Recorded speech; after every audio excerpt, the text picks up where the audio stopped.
नमस्कार किसान भाइयों, एसआरजे किसान यूट्यूब चैनल पे आपका स्वागत है। किसान साथी, आज हम गेहूं में कल्ले बढ़ाने का बहुत ही सस्ता और बहुत ही आसान तरीका आपको बताने वाले।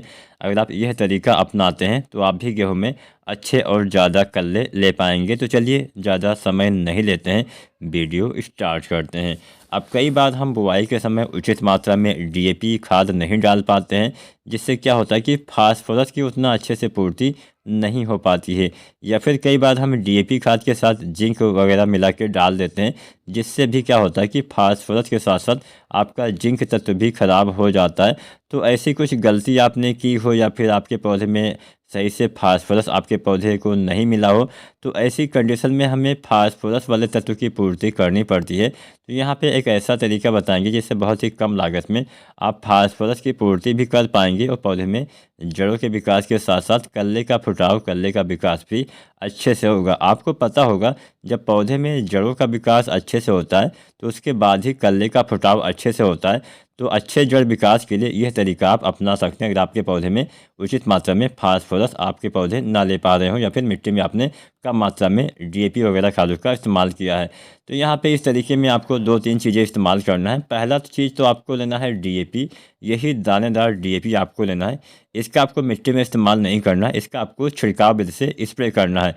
तो यहाँ पे इसमें आपको मात्रा लेनी है 2 किलो दानेदार डीएपी आपको लेना है, 1 किलो दानेदार यूरिया आपको लेना है और 1 किलो एमओपी पोटास 60% वाला आपको लेना है। ये 3 चीज़ें आपको लेनी है। अब इसमें क्या होता है, डीएपी में भी नाइट्रोजन के साथ साथ फास्फोरस होता है, यूरिया में तो नाइट्रोजन ही होता है और आपके जो पोटास होता है उसमें पोटेशियम पाया जाता है। तो यहाँ पे अगर आप इनका छिड़काव विधि से इस्तेमाल करते हैं तो फसल में डीएपी की पूर्ति मतलब फास्फोरस की पूर्ति होती है। अब कैसे आपको इस्तेमाल करना है, यह तरीका भी आपको जान के ही जाना है। ऐसा नहीं कि हमने आपको बता दिया इतना इतना डालिए तो यहीं से वीडियो आप स्किप कर देंगे तो सही जानकारी और सही से आपको लाभ नहीं मिलेगा। सबसे पहले कुछ सावधानी बरतनी है।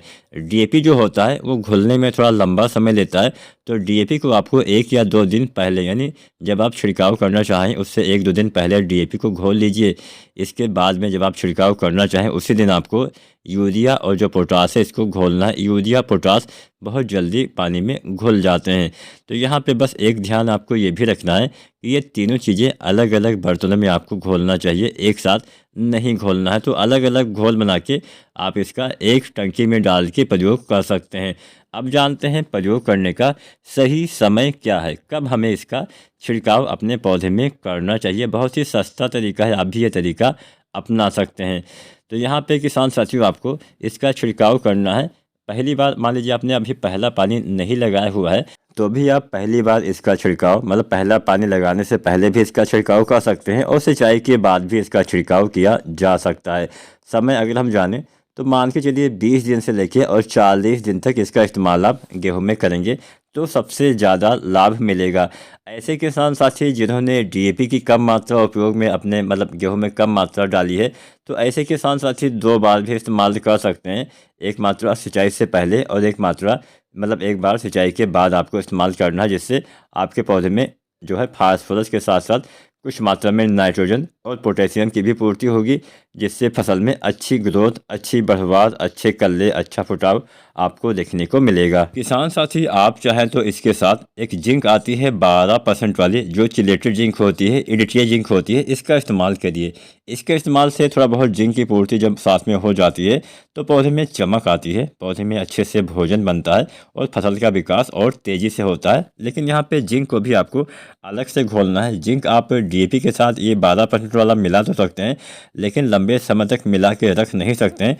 तो सभी का अलग अलग बर्तनों में घोल बना के आप इकट्ठा इस्तेमाल कर सकते हैं, एक टंकी में डाल के प्रयोग कर सकते हैं। 12% वाला जो इडिटिया जिंक आता है चिलेटेड फॉर्म में, इसकी आपको लगभग 120 ग्राम मात्रा प्रति एकड़ के हिसाब से इस्तेमाल करना है। अगर आपने जिंक डाला हुआ है तो कोई आवश्यकता नहीं है, नहीं डाला हुआ है तो आप इसको डाल के पूर्ति करेंगे तो थोड़ा बढ़िया लाभ मिलेगा। वीडियो और जानकारी पसंद आई हो तो लाइक शेयर करें और चैनल को सब्सक्राइब नहीं किया है तो एसआरजे किसान चैनल को सब्सक्राइब करें। धन्यवाद।